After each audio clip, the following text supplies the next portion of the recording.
ഇത് ആൻസൈറ്റി ആണോ അല്ലെങ്കിൽ ഇത് സ്ട്രെസ് ആണോ? നമ്മൾ പലപ്പോഴും മിക്സ് ചെയ്ത് യൂസ് ചെയ്യുന്ന രണ്ട് ടേംസ് ആണ് സ്ട്രെസ്സും ആൻസൈറ്റിയും. പക്ഷേ ഇത് രണ്ടും രണ്ട് കാര്യങ്ങളാണ്. സ്ട്രെസ് എന്നത് ഇപ്പോൾ നടക്കുന്ന ഒരു സിറ്റുവേഷൻ കാരണം ഉണ്ടാകുന്ന ഒന്നാണ്. അത് ചിലപ്പോൾ വർക്ക് ലോഡ് ആകാം, ഡെഡ് ലൈൻ മീറ്റ് ചെയ്യുന്നതാകാം, അല്ലെങ്കിൽ വീട്ടിലുണ്ടാകുന്ന ഒരു പ്രോബ്ലം ആകാം. ഉദാഹരണത്തിന് നിങ്ങൾക്ക് നാളെ പ്രസന്റേഷൻ ഉണ്ട്, അതിപ്പോൾ സ്കൂളിലാവട്ടെ ഓഫീസിലാവട്ടെ, പക്ഷേ നിങ്ങളൊന്നും പ്രിപ്പയർ ചെയ്തിട്ടില്ല.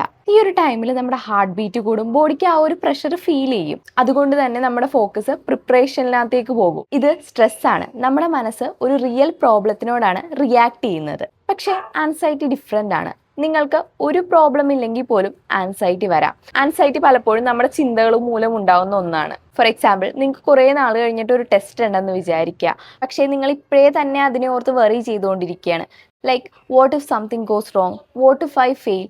സിമ്പിളായിട്ട് പറയുവാണെങ്കിൽ, ഇപ്പോൾ നടക്കുന്ന ഒരു റിയൽ പ്രോബ്ലം കൊണ്ടായിരിക്കും നമുക്ക് സ്ട്രെസ് ഉണ്ടാകുന്നത്. പക്ഷേ ഫ്യൂച്ചറിൽ നടക്കാം അല്ലെങ്കിൽ നടക്കാതിരിക്കാൻ പോകുന്ന കാര്യത്തിനെ ഓർത്ത് വറി ചെയ്യുമ്പോഴാണ് ആൻസൈറ്റി ഉണ്ടാകുന്നത്. രണ്ടിൻ്റെയും ഡിഫറൻസ് മനസ്സിലാക്കുന്നത് വളരെ ഇമ്പോർട്ടൻ്റ് ആണ്.